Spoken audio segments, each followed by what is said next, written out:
The broadcast is now starting. All attendees are in listen-only mode. Good afternoon and welcome to Reproaction's Act and Learn webinar for the month of March 2020. Today's topic is the global war on women, fake clinics worldwide. And we just want to acknowledge that this is an incredibly difficult time for our entire world. And we thank you for joining us today to dig into this important topic. So first we'll get started by introducing your hosts, who are the co-founders and co-directors of Reproaction. First voice you're hearing is myself. I'm Erin Matson. I use she, her pronouns. I'm based in Arlington, Virginia, right outside of Washington, D.C., and I invite you to follow me on Twitter at Erin to the Max. And I am Pamela Merritt. My pronouns are she, her. I'm based in St. Louis, Missouri, and I invite you to follow me on Twitter at SharkSoup. Great. All right. So agenda. We're going to, and this is on the wrong time, and I apologize for that, but we're starting at 3 o'clock Eastern. Typically we do these in the afternoon, or in the evening, but that would be quite cruel to our European colleagues who are joining us today in the middle of their evening. Thank you. So first we'll introduce Reproaction. Then we'll do an overview of fake clinics in the United States. We'll have a panel discussion with our colleagues from Open Democracy. First, we'll be joined by Mary Fitzgerald, who is editor-in-chief, and secondly, we'll be joined by Claire Provost, who is editor at Open Democracy. We'll go through next steps and then do Q&A. And a couple of housekeeping matters. One, if you have questions for any of the panelists, feel free to put those into the question box at any time. You don't have to wait till the end for the final Q&A. And then secondly, if you want to share this information on social media as you go along, you're more than welcome to do so. Encourage you to use the hashtag Reproaction and get the conversation going. And to answer a basic question, yes, we are recording this webinar and we will send it out and post it on our website afterwards. So while we encourage you to furiously scribble notes, if that's helpful to you, know that this will exist and you can share it with everyone you know. So a bit about Reproaction. Reproaction is a fantastic organization leading bold direct action to increase access to abortion and advance reproductive justice. We're deeply proud of our left flank analysis, and we are known for our willingness to hold folks on all sides of the issues accountable, whether they're traditionally considered allies or opponents of abortion rights and access. So we have no fear, and we are out there doing the work. And finally, I'll share that we have a commitment to nonviolent direct action as one of the tools in our toolbox. So with that, I'm pleased to introduce our senior campaign lead, Shireen Shakuri, who uses she, her pronouns and is based in Washington, D.C. Shireen, take it away. Thank you. If you could push to the next slide. Great. So I'll be doing a little bit of an intro on Heartbeat International, the group that we are mainly looking at today. So they're a network of anti-abortion fake clinics or crisis pregnancy centers based in Columbus, Ohio, but with about 2,700 affiliates worldwide, and 14 of those we believe to be in the US, though the data is constantly changing. Their network is based on kind of a franchise system where they have loose operational control of their members, particularly those in the US who depend on them for educational materials, different patient resources, legal advocacy, and some business tools. And I said a loose franchise system because it's not like a fast food joint where you know the product you'll get at one location is the exact same as the next. Heartbeat International affiliates don't even really always use the name Heartbeat International. They have a lot of different names they use, often really deceptive ones that even make potentially claims that they might offer abortion or birth control. So they might use words like options or choice in the names of their centers. But even if the centers aren't exactly the same, depending on where one goes, there's still the overarching ethic and structure of being anti-abortion, anti-contraception. And the centers have these certain membership guidelines that they have to adhere to. So mainly it's never offering abortion and having a strict belief in a Christian faith lens. And so their fake clinics have been known to lie about abortion and purported risks of the procedure and use a lot of different shaming tactics. And in the US, their strategy has particularly aimed to target women of color. If you can go to the next slide. So we have these centers, the fake clinics, but then there are businesses within the business of Heartbeat International. And some of this will be spelled out later in the presentation by our panelists, but just for a brief overview, Heartbeat has a program called Next Level. They call all of these different things their ministry solutions, and they kind of serve as these separate businesses that HBI affiliates can avail themselves of, usually at a subscription price, to promote their fake clinic businesses. Because while these centers are largely 501c3 nonprofits, they do garner revenues through donations and grants, and they're even eligible for state and federal funding programs here in the US. So there's definitely a money-making aspect to a lot of their programming, and they've developed these tools to reach more prospective clients efficiently. So Next Level, they describe it as a tool that harnesses the power of big data to make local centers and medical clinics as effective as they possibly can be. Generally means that they're engaging in large-scale data collection on their patients and sharing that data with anyone who has access to their networks. It appears fairly risky and possibly close to or breaching violations of HIPAA, since clients are sharing sensitive medical information when they believe they're visiting a real healthcare provider. Next is Heartbeat's extended web services, which is slightly less scary, but not much. It's kind of a web hosting and design service, but components of their services enable their centers to kind of leverage targeted advertising and SEO, search engine optimization manipulation. So these search engine users who are sent ads for fake clinics sometimes before they can even reach information from a real provider or a comprehensive sexual and reproductive health source. What they say is, we have utilized the expertise of Heartbeat International's Medical and Legal Advisory Board with the talents and skills of our digital design, development, and marketing staff to provide pregnancy help centers with exceptional websites, web marketing, and design products and services. That all comes down to they're trying to get their products out there to as many people as possible. Last, they work on a hotline called Option Line in tandem with another fake clinic network called CareNet, and they use text, online chat, and a phone hotline to reach people seeking abortion before a real clinic can interface with that person. And between all their affiliates, Option Line covers nearly all of the around 2,700 fake clinics in the country of the US. That is. Next slide. So, news that you should not use.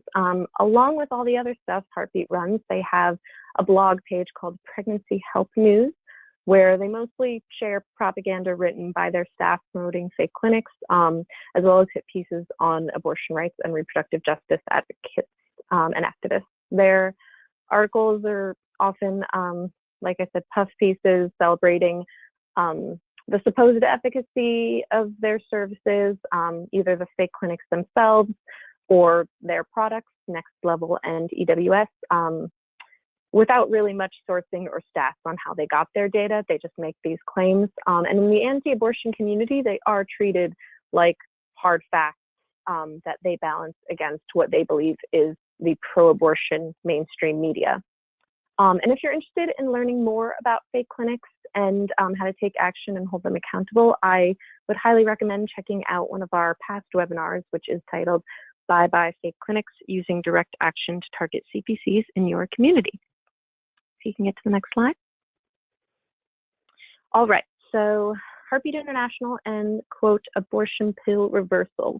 So if you haven't heard of the myth of abortion pill reversal, it is an unproven and highly unethical regimen that has been promoted by anti-abortion activists to push the idea that, the false idea, I should say, that abortion patients aren't receiving adequate options counseling, and that people who need abortion are fickle and ultimately regretful of their abortions. This is patently untrue, proven time and again by actual scientific studies. But their theory goes that a patient would receive doses of progesterone hormone after taking the first drug in a medication abortion, which is mifepristone, and before taking the second drug.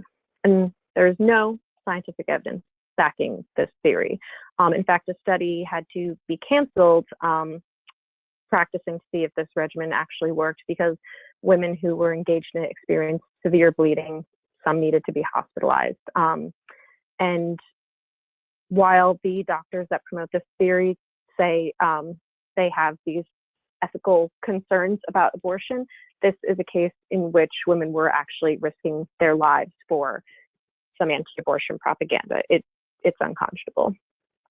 But yeah, despite all these legitimate concerns, in 2018, Heartbeat International took over the abortion pill reversal hotline that is now a part of their option line service. And so they try to reach people who have or who are either considering choosing medication abortion or who have already taken the first medication, and they are literally trying to interfere with the healthcare process that a legitimate provider has chosen with this patient. Also, Heartbeat is teaching the regimen to their staff and volunteers, despite the risks and the lack of scientific evidence.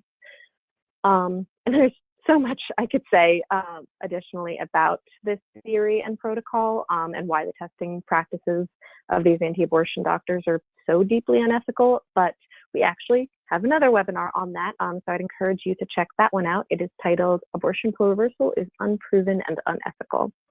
And last slide for me.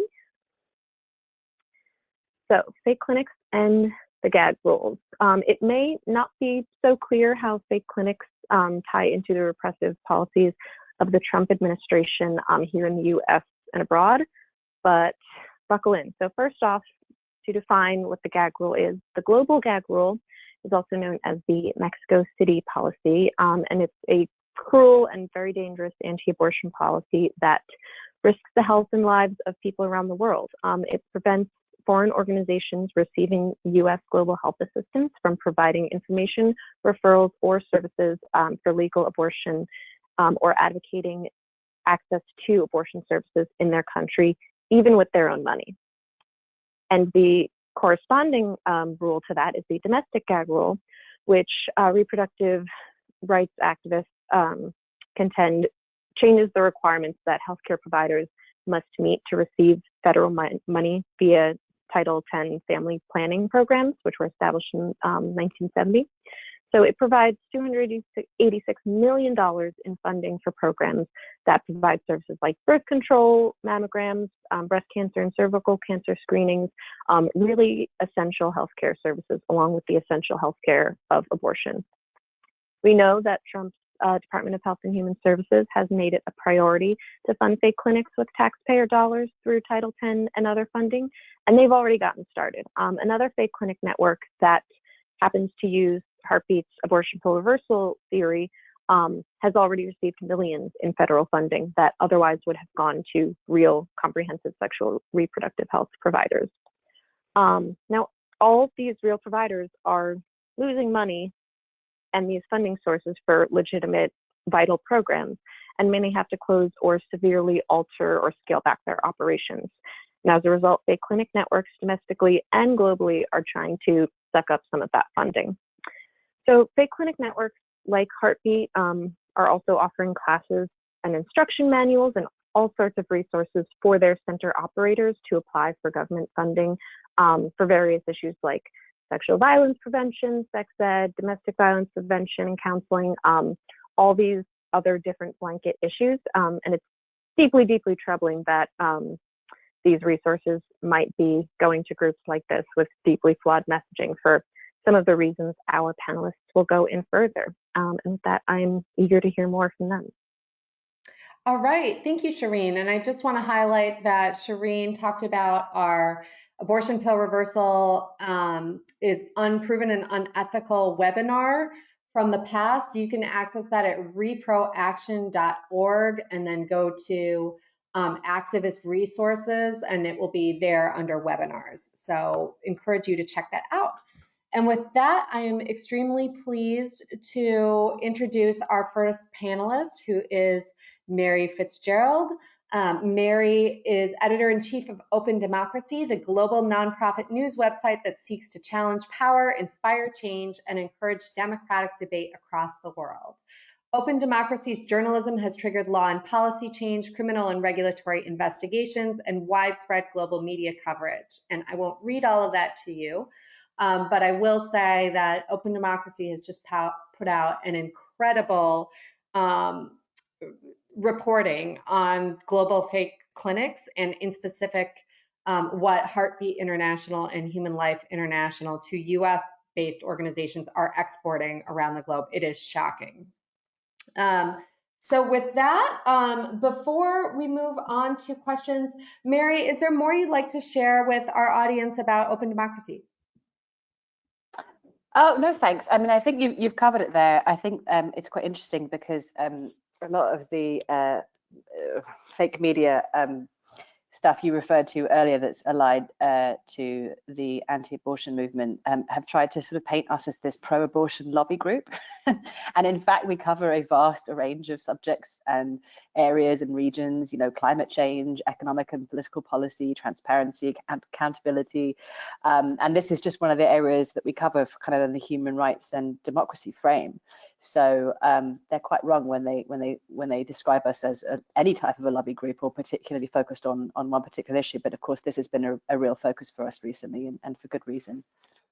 Well, thank you for that. And at Reproaction, we're happy to cover the pro-abortion corner. We're very proud of it, and not surprised to see that that's part of the human rights docket.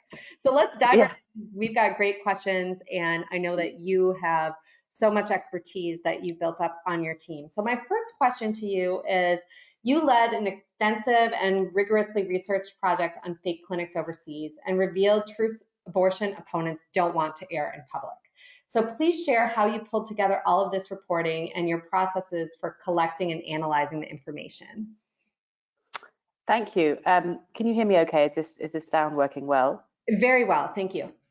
Okay, so as far as we know, this is the biggest, most ambitious global reproductive rights investigation that's ever been undertaken. It involved reporters and colleagues in more than 18 countries. It took 9 months, the whole thing, to put together.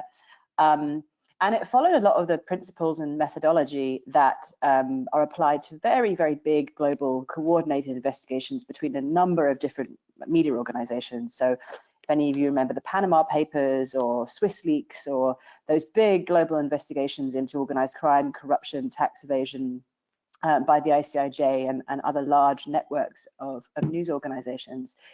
This followed the principles and the methodology of that in lots of different ways, but it was focused on sexual and reproductive rights. So we started off looking at Heartbeat International, and the first thing we did was we sent a reporter to get trained. So Heartbeat runs a number of online training and webinars, and we sent a reporter to go and do some of that training to uncover the myths and misinformation and lies that were being spread, in these trainings, and really to understand, what the key messages were, what the resources were, what so-called scientific evidence this organization was relying on, and how it was training staff in pregnancy crisis centers to deal with women and girls facing crisis pregnancies. And she found a number of shocking things, which I'd highly encourage you to go and read on our website. It's Sean Norris who wrote about this for us. But based on that, we put together a form and a script for undercover reporters that we would send into these centers themselves. And this was very methodologically rigorous, and in that we asked specific and consistent questions in every single pregnancy crisis center that our reporters visited. things kept on coming up. So misinformation about, oh, abortion increases your cancer risks. You need your partner's consent to have an abortion. Things that were just patently untrue. We heard time and time again in different clinics across the world, and we asked specific questions so that we could cross-reference what was being told to us in Ecuador and Italy and South Africa. You know, we got the reporters in each country to do research on the legal frameworks that exist in their own country, what rules were there about false advertising, medical counselling. We asked reporters to look at how the centre advertises to women online and offline, what materials they're given. And so we pulled together a number of findings in different countries that were striking in their consistency in terms of the misinformation that women were being fed, and the highly manipulative tactics that were being used to dissuade women from accessing legal terminations. You know, we were told, our reporters were told completely unconscionable things. One reporter said that she was in a violent, abusive relationship and was told that if she had an abortion, she'd be passing on that violence to her child. Reporters were told in a number of different countries that you know, it would, if they had an abortion, it would affect their relationships with other children. You know, there was all kinds of wild, completely unfounded and unproven and highly manipulative and misleading information being fed to women across, you know, Latin America, Europe, and Africa. When we gathered all those findings together and sort of figured out what the key stories were and what the key findings were, what was really important is because we're a global team and we have colleagues based in Africa, based in Latin America, based in Eurasia, we empowered them to lead on ensuring that the stories that came out of it were relevant to the context, touched on the law and medical guidelines that were appropriate in those countries, were picked up by the relevant media in those countries. You know, the lawmakers were engaged in those countries, that health authorities were engaged in those countries. I'm going to come back to that a bit more in a minute because that's been really critical to the impact of this story, is the knowledge and contacts and networks of our people on the ground. And it was through that really that we were able to generate the global impact that we did generate from this story. But I'll stop there. Thank you for that. And I just want to underscore that that we know here in the United States that our right wing often exports its dangerous ideology abroad, and it is just startling and upsetting to see the depth of the findings that your team has produced. So thank you for this work. I will flip to the next slide and ask you the next question. So Reproaction has been doing a campaign to hold fake clinics accountable for the harm that they're causing communities. And we've been doing this work since our inception as an organization in 2015. We're very familiar with Heartbeat International. And we thought it was interesting that Open Democracy chose to focus on Heartbeat International.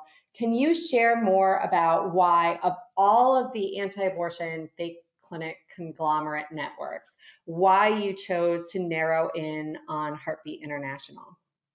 Well, it's a funny old story, that. So ahead of the elections in Europe last May, where the far right was poised to make big gains in the European parliamentary elections, so there was an expectation that far right parties across Europe, from Italy to Hungary to Spain to Poland, were going to make historic gains. We were asking ourselves as journalists, what's driving this? You know, who's funding them? Who's backing them? Where are they getting their support from? And why do they keep talking about how women belong at home? And, you know, the only type of family is a family that involves a man and a woman. And why are they railing against gender ideology? And why are so many of them allied with these kind of right-wing religious movements? And we did an exercise where we looked at the 990 filings of a number of very large religious conservative organizations in the United States. And we analyzed their foreign funding patterns. And we discovered that a number of the most significant ones had dramatically increased their funding to organizations in Europe over the last 10 years. And you can see the slide there that, this total, and we didn't look at every US Christian right organization at all, but you can see that the total we came up with just for the ones that we looked at was over $50 million. Now, I know that in the US, that's not a lot of money when it comes to lobbying power, but in Europe, it's an astonishing amount of money. We have very strict campaign finance rules and regulations and caps, and that kind of money gets you a long way. So we published these findings ahead of the European elections, and this was a time when people were extremely still are, but at the time they were extremely concerned about foreign interference, all other types of interference, misinformation that would potentially compromise the integrity of elections.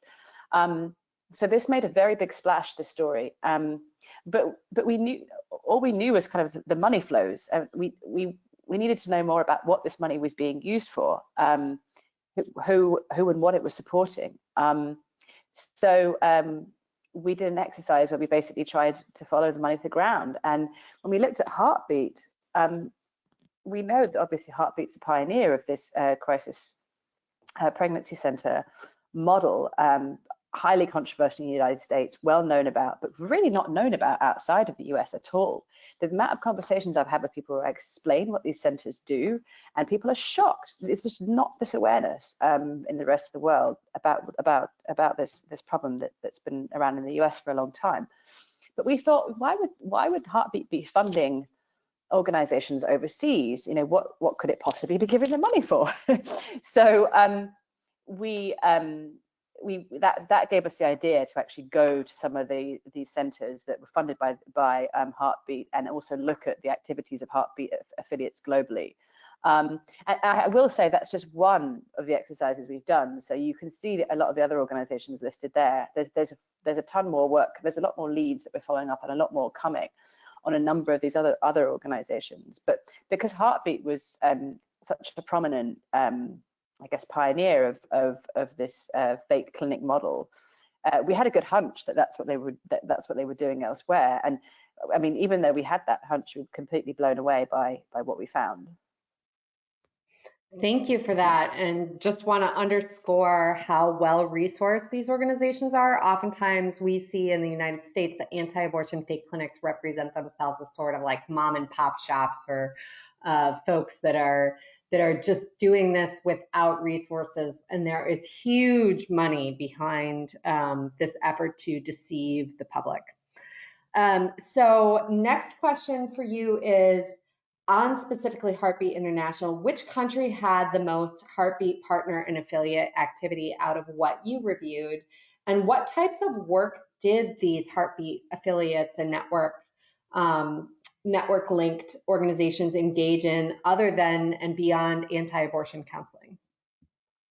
Yeah, thanks. I will answer that, but I just actually, what you just said reminded me of a point that's related to this, which is, as well as having strong campaign finance laws in countries, there are laws around transparency and political funding, right? That's the other thing. I mean, we are supposed to know, and we have laws which are supposed to guarantee transparency around political funding. So the reason why this dark money story was so big in Europe is because there's no way of tracing, like in the US, as you're all very familiar with, there's just no way of tracing where this money actually comes from. And that really creeps people out as well, right? Because that's completely different from the way we work. So it wasn't just that, that there was all this money coming, it's that we didn't actually know where it was coming from. And there was no way of tracing it. So that was part of the impact and power of what we put together. Yeah, so as I said before, we were blown away by what we found, even though we had a hunch that this was going on. And absolutely the most striking finding in terms of number of Heartbeat affiliates we found was Italy. And we found dozens of Heartbeat affiliates, many operating out of public hospitals. You can see the chart there, which shows the regional spread and the ratio of anti-abortion centers to abortion providers in Italy. Many hospitals, these clinics were operating within hospitals. People, the clinic staff and volunteers, you could be forgiven for thinking that they were medical staff. You know, if you go into a hospital seeking medical advice, you expect the people who give it to you, who are there, who are based in the hospital, to be medically qualified and trained, and you know, not to be pushing a certain agenda. And it completely blew me away, because I guess in Europe we like to think of ourselves, this is problematic characterization, but you know, we think of Europe as being the kind of the most secular and you know, human rights based continent in the world, and yet you see the dearth of provision of, you know, for women and girls, of you know, reliable science-based healthcare provision for people, women and girls facing crisis pregnancy, and the way that these centres are filling the gaps, you know, filling the void, often staffed by well-meaning volunteers, you know, who believe abortion is murder and want to protect the unborn, and you know, think they're doing the Lord's work and are motivated by their faith, and you know, are keen to help people in trouble, genuinely, you know, out of the goodness of their hearts. And that's the theme we see again and again. There's a lot of really critical service provision that goes alongside this kind of misinformation. Good service provision that people need, that they're not getting elsewhere. You see it with the Homeschool Defense League in the United States now as well, suddenly with lockdown. You know, they have a very anti-rights agenda, anti-women, anti-LGBT agenda, but they're providing something that people need, that there's a gap of provision. And this is absolutely true in Italy and lots of other countries. You know, it wasn't just counselling to not have an abortion. It was, here are some diapers, here are resources we can provide you with, and so it's a really complicated picture. Yeah, I'll probably stop there. Thank you, and just want to underscore how horrible it is at this moment in time, how the world is starting to realize the ramifications of medical misinformation and how important it is to fight back against it in all of its manifestations. So my final question to you, Mary, before we move to your colleague Claire, is according to reporting from our colleagues at Rewire.news, some of the activities Heartbeat affiliates and partners engaged in overseas is illegal. Could you provide some more clarity on what these activities are and why they're not just illegal but harmful to people? Absolutely. I mean, again, the context here is we don't have the First Amendment anywhere else in the world. So the way that we balance the right of free speech with other human rights, and you know, the idea that human rights apply equally, is very different, and there are some examples of that which I can talk through. In terms of illegality, there are a ton of examples of the ways that these centres were violating the law. In a number of countries, they're violating laws around misleading advertising, medical counselling, tons of things. South Africa, for example, there's a law which prohibits directive counselling when it comes to abortion. And so the South African health authorities have launched an inquiry on the back of our findings. Authorities in Mexico, Ecuador, Costa Rica, and Uganda have all promised investigations or promised to look to action on the basis of our findings for sort of similar issues in terms of guidance around medical counselling and false advertising. There's a number of other ways in which, particularly in Europe, these activities are seen as particularly harmful. You know, for example, the legal advisor at Amnesty International said the denial of services which only women or people with the biological capacity to get pregnant need amounts to gender-based discrimination. So that's that thing about you know, equality of human rights under European laws and frameworks. It's gender-based discrimination to deny services to people based on, you know, based on their biology. The same person at Amnesty said that the misinformation we uncovered violates rights to life, health, privacy, bodily and personal autonomy, equality and non-discrimination, freedom from torture and cruel, inhuman and degraded treatment or punishment, and the right to evidence-based health information. Those are all rights. that we have enshrined in our law and our practice. And again, and colleague who works at the European Parliamentary Forum for Sexual and Reproductive Rights called it a rule of law issue, because this was deceitful and often foreign interference in accessing rights to healthcare. And he said, and I think this is really critical, because I don't care what your position on abortion is. I know plenty of people who who would describe themselves as pro-life or anti-abortion, but who would still be very troubled indeed by the misinformation, deceit, and manipulation of women and girls at a really traumatic time in their lives. And so Neil said, every politician, whether they agree with the women's right to abortion or not, should be very concerned that the laws of their country are being circumvented through disinformation, emotional manipulation, and outright deceit, specifically targeting pregnant women seeking lawful health care. I could go on. There's a lot of other avenues to explore here. I think there's potentially a really interesting issue around freedom of thought, and that's enshrined in European law as well, whether misinformation provided by a number of different actors, whether it's anti-abortion activists or political campaigners, constitutes denying people's access to freedom of thought. Because, for example, let's say a social platform targets someone with misinformation and excludes fact-based information. Are you denying them freedom of thought because you're denying them access to information?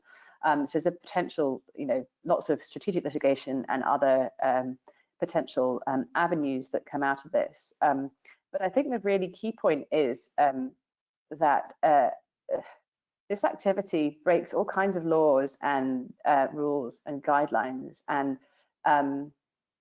outside of the US, that picture is very clear and consistent across different countries and across different continents. And I do think that the Heartbeat and their allies have been alarmed to see the action already that's being taken by lawmakers and by health authorities across the world, who are waking up to this quite suddenly. We had more than 30 MPs and MEPs write to the President of the European Commission and the European Parliament demanding action on this. We have lawmakers in Italy, Croatia, organizing action. I mentioned already the action by health authorities in Africa and Latin America.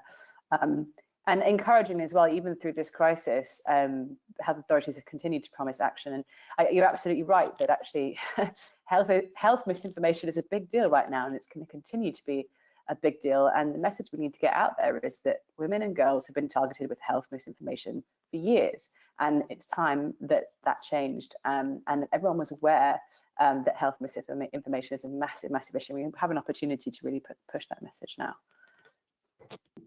Mary, thank you so much. We deeply appreciate your expertise on this webinar this afternoon or evening as it is in Europe. With that, I'm going to pass it to my colleague, Pamela, to ask some questions of your colleague, Claire. Thank you so much, Erin. And a reminder that folks can drop your questions into the question tab, and if time allows, we will get through as many of those towards the end of the webinar. So it's my pleasure to introduce Claire Provost. Her pronouns are she and her. And Claire is Open Democracy's Global Investigations Editor based in Italy. In 2017, she launched the websites tracking the Backlash Special Investigative Project following organized opposition to women's and LGBTIQ rights around the world, including the far right and ultra-conservative movements. Over the last year, Tracking the Backlash has published major multi-part investigations into Christian conservative support for the far right in Europe, including through unregulated super PACs, and a major series on how vulnerable pregnant women globally are being targeted with misinformation about their health and rights. And before joining Open Democracy, Claire was a fellow at the Center for Investigative Journalism at the University of Goldsmiths, London, and prior to that worked at The Guardian in London as a data journalist. And previous work reporting on economic and environmental justice issues. And her work has been published by Mother Jones, Foreign Policy, the New York Review of Books, the Mail and Guardian in South Africa, and the Independent in the UK, among other outlets. Welcome, Claire.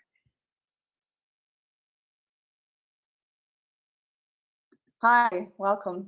Thank you. Okay, so let's get started. My first question is, from your findings, what were some of the deceptive tactics and lies fake clinics used to push their anti-abortion agenda? Yes, so as we've already heard, the goal of these centers is clear. It's to reach women considering abortions and to stop them. As Shireen mentioned at the top of this webinar, Heartbeat's affiliates must sign a code of conduct, which is called a commitment of care, that says that they will not provide abortion or contraception services, but it also says that they will provide honest and accurate information about these issues. And this is important because it's a document issued by this organization itself. The experiences of our reporters, however, at Heartbeat affiliates and in Heartbeat trainings suggest that their tactics include misinformation, fear, and guilt. Across many countries, undercover reporters were, as Mary mentioned, told very similar misleading or unfounded claims and were made to feel guilty or afraid about considering ending unwanted pregnancies. As Mary noted, they were told, for example, that abortion increases risks of cancer and mental illness, that a woman needs consent from her partner to access an abortion. And on this slide, you can see, for example, on the right, this is a photograph of a form that a reporter was given at one of these centers in Mexico City, where abortion is legal. And she was told that in order to access an abortion, you would need to fill out this form. There's space for 2 signatures, your signature and the signature of whoever's responsible for you, your husband or a family member. Women were also told, in this case, she was also told that hospitals will refuse to treat any medical complications if she had an abortion, without also clarifying how rare such medical complications are. And in other cases, women were told, for example, this quote in the middle comes from Spain, where a reporter was told that women who have abortions are 99% more likely to physically abuse any other children they have, and this risk increases to 189% if they have several abortions. So there was there was a range of incorrect, unfounded, discredited, misleading, confusing, and withheld information. In some cases, we saw very similar things being told across countries, and then there were also some variations. There were a lot of anecdotes. I heard that this woman had an abortion and then she died.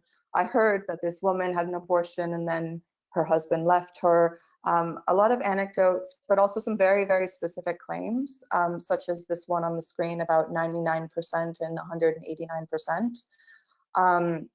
In many of these cases, information was withheld. For example, what the sources, what the caveats are, what caveats are. As another example, many women were told that having an abortion could have serious health consequences without any kind of caveat or explanation or of the details of that. But then there was also some diversity, and it's important to flag this. Not all centers were as aggressive with their misinformation and more manipulative tactics. Some centers that reporters visited were more upfront, for example, about their anti-abortion position.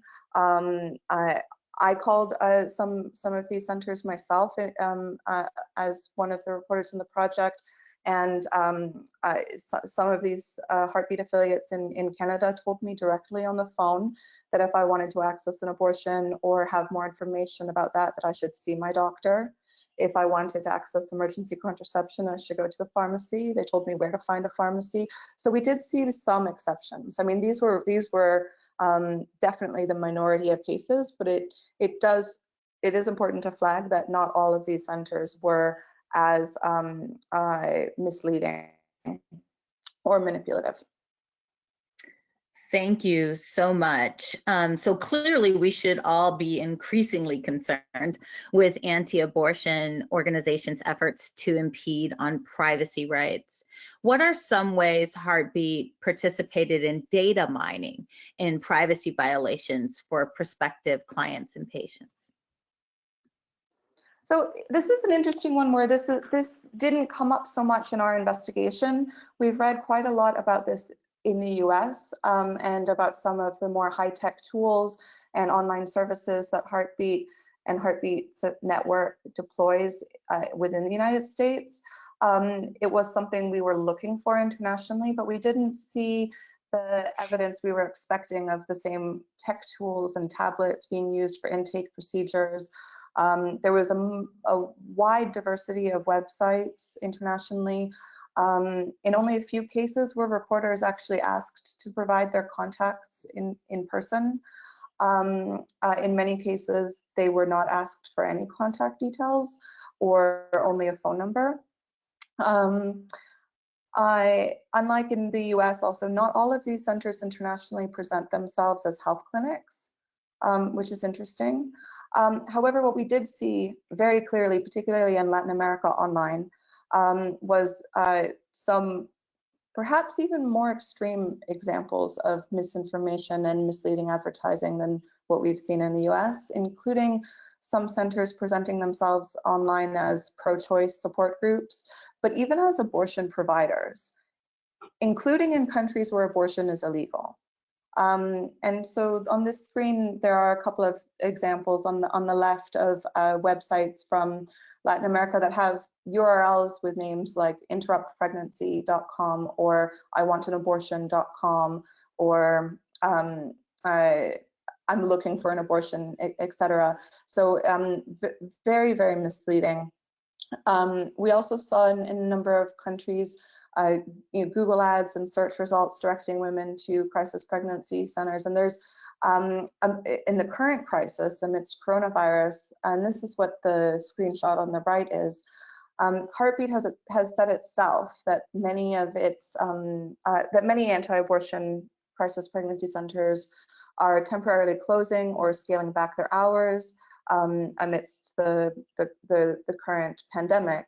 However, they're seeing more and more traffic online and more traffic to Option Line, which was mentioned at the top of the presentation, which it describes as Heartbeat's worldwide 24-center contact center.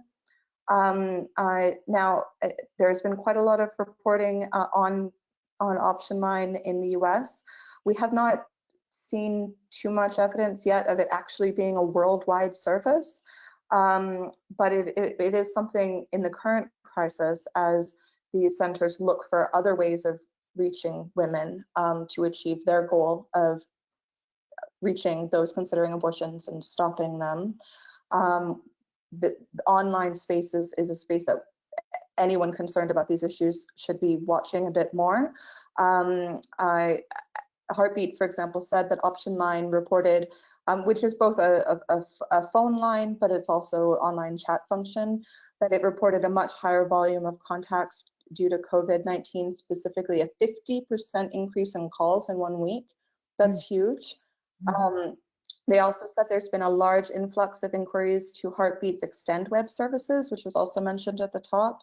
And they said that influx has also happened because of the pandemic, with clients seeking language to post on their websites about the virus. These are all things that anyone who cares about these issues and women's rights as human rights should be following. As mentioned already, that there is also huge new momentum right now around combating health-related misinformation online, at the same time as this organization is saying explicitly that it is going to be upping its online activity. Definitely something to watch. Thank you so much for that. So some of the most shocking and upsetting findings were regarding counseling for women in cases of domestic violence and sexual violence. Would you please share some of the trends you noticed in counseling for intimate partner violence? Yes, so first to say quickly, our reporters in the 18 countries, the vast majority of them contacted centers in the same character, presenting themselves as young women in crisis pregnancies, looking for help, not sure where to go, not sure who to turn to, lacking resources themselves, and not having other support networks. However, in some cases, the reporters we worked with chose to present themselves as survivors of abuse in particular.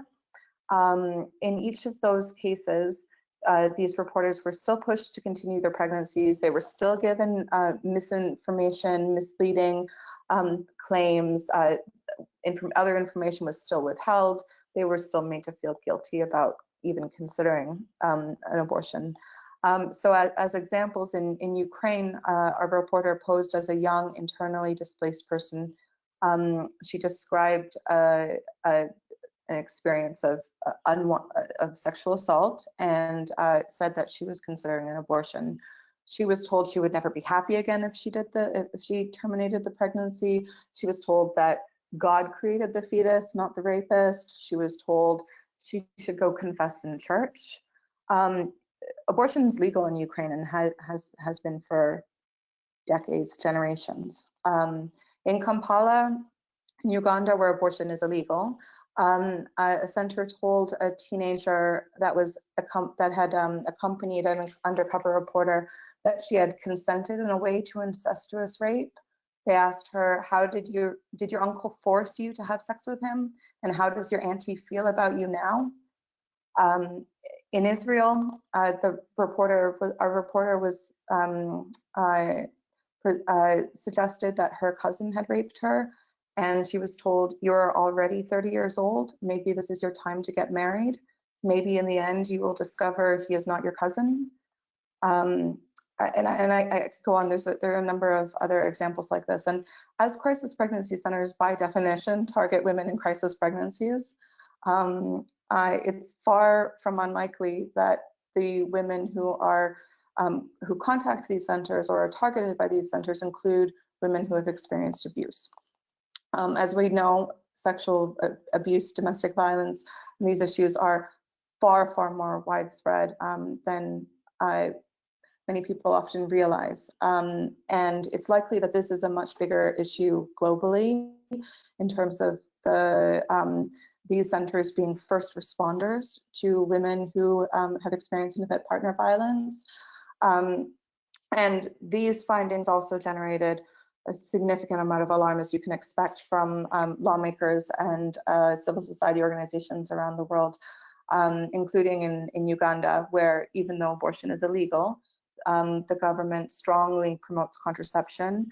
And we were told by national health authorities that they were incredibly alarmed at the fact that these unregulated centers like this in the US were acting as first responders in cases of abuse, and that they would say things like this to a survivor of abuse. So deeply disturbing. Thank you for that information. My final question, you looked through 10 years of Heartbeat International's financial reports. What were some of your findings on their finances? So just to say, this was obviously a huge and time-consuming exercise, as you can imagine, with hundreds of pages of financial filings, and we mainly focused on only one part of these filings, which is Schedule F, a form that lists foreign spending. Unlike other US Christian right organizations that we've investigated and been tracking, Heartbeat provides this information on Schedule F in a much more detailed way than many other organizations. It lists names of specific countries rather than just regions. It also gives details about specific organizations and some information about the nature of its grantee relationships. So here, this is where we found the names of specific international groups that have received Heartbeat funding. And in many cases, these are not big amounts of money. However, tens of thousands of dollars can make a big impact in the smaller economy. And also a key trend in these details is that many of these grants are described as for training or including training. And that's where these grantees also benefit from Heartbeat's much larger scale and its largesse. And it's, as Mary mentioned, it has an online training academy, but also has offline trainings. But to also give a sense of scale, it has, you know, hundreds of trainings. It's on hugely diverse and detailed topics, including how to fundraise or how to set up your website or how to answer difficult phone calls, how to talk about emergency contraception. So that is, the individual grant amounts might be small, but they the fact that they include training is very significant. And these filings also reflect a bit about how Heartbeat's global empire functions. There are some individual affiliates listed as grantees, but there are also a number of regional and country networks. For example, in Latin America, there are 2 in Africa, also in Canada at a country level, in Spain, in Italy at country levels. And these networks coordinate and are the contact point for local centers. And these networks are also key international partners of Heartbeat, which has where they have signed partnership or cooperation agreements. Heartbeat is keen in its public communications to explain that it is a federation of diverse groups internationally that are mostly autonomous in their operations. And we saw evidence of that on the ground, in that while there was many similarities between crisis pregnancy centers around the world, there were also some differences. Some did not misinform, some did not manipulate. Those were exceptions, but it's, as mentioned, it's important to note. Heartbeat is not responsible for everything that these centers do. And as an example, Heartbeat's Italian partner, Movimento per la Vita, has existed for many decades. It's not new. Heartbeat did not create it. And this is an important point because on one hand, this is a story of tactics refined in the US being exported overseas. There are many more crisis pregnancy centers in America than anywhere else. But US groups like Heartbeat also have international counterparts, such as the group in Italy that has existed for decades. And there's no reason to think that Heartbeat is not learning from these organizations to their experiences and their tactics. There's no reason to say, I mean, it would be silly if they weren't. There's no reason to say that they're not importing tactics to the US as well.